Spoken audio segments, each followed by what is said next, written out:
Some of the more of the rule changes. Some of them aren't that big of a deal. This one is referees will adjust the play clock following any instant replay reversals. Um, and they're saying that before players would have to signal to the officials to request more time on the play clock. This So really makes sense. I Always guess now they're saying should it always should been be a rule I guess now they're saying it should be automatic. It probably should have been automatic from the get go. from the get.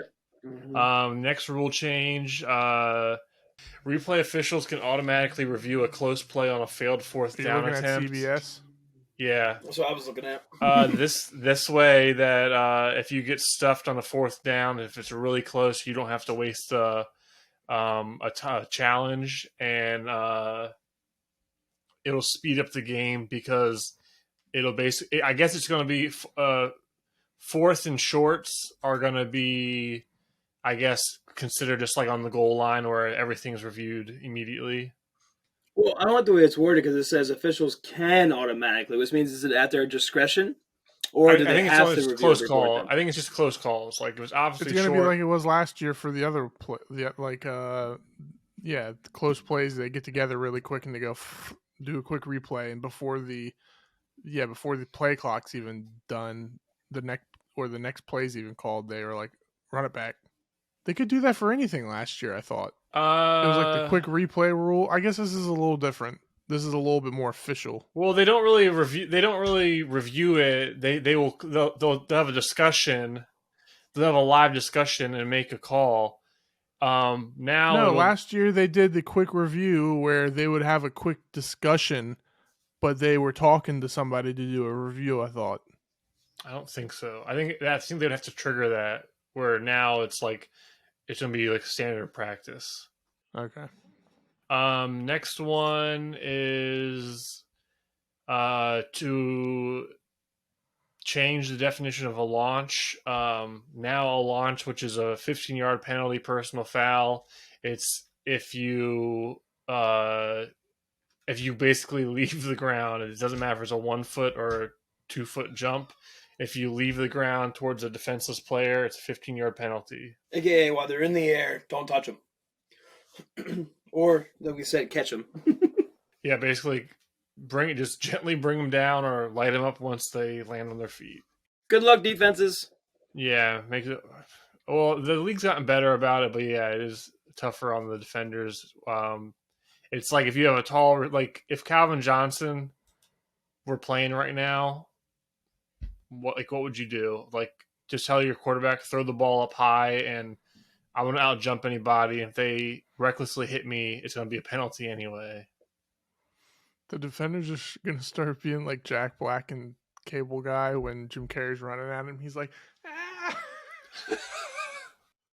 The receivers just run up their back and go into the end zone. I can just hear it now. All the old heads at the bar will be like, God damn it, it's not even foosball anymore. Next rule is tripping. Tripping is now a 15-yard penalty, automatic first down. Way to go, Tom Brady. Asshole.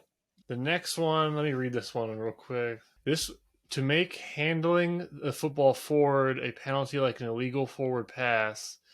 This will penalize teams handing off the football forward on a read option, for example, or any other running play. A penalty handoffs will have to be made next to or behind the quarterback. That's an interesting one.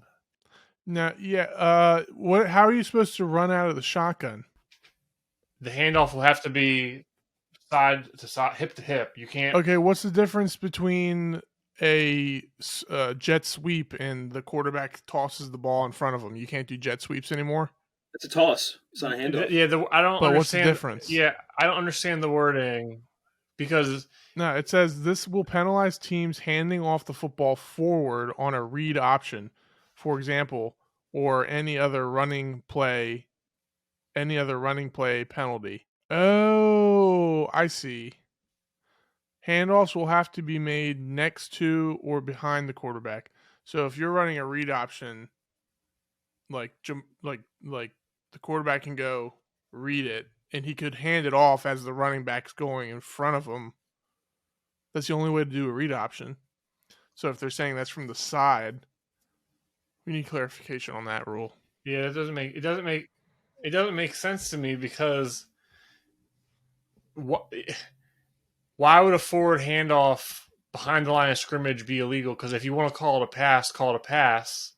But you can throw passes behind the line of scrimmage, like you were talking about. What's the disadvantage? That sounds like some coach was mad about the Eagles being able to do read options successfully and was like, we need to get this made easier for the defenders to read. Yeah, I feel like this rule is more so targeting line play and RPOs. Like, because if they're gonna classify a late read as a forward pass, you could potentially get called for illegal man downfield.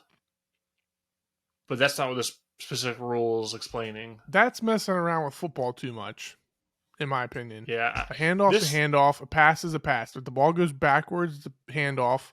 If the ball goes forward, it's a pass. So who cares how it's handed off? This seems every year they put a rule in that literally never gets called. This is probably gonna be one of those. Yeah. The next one, to make the penalty. What were we saying? Just, the ref's never gonna be able to, like, how are you gonna judgment call that? Yeah. They can't see a whole, they can't see a 300-pound person holding another 300-pound person. Yeah, we'll see how this gets called.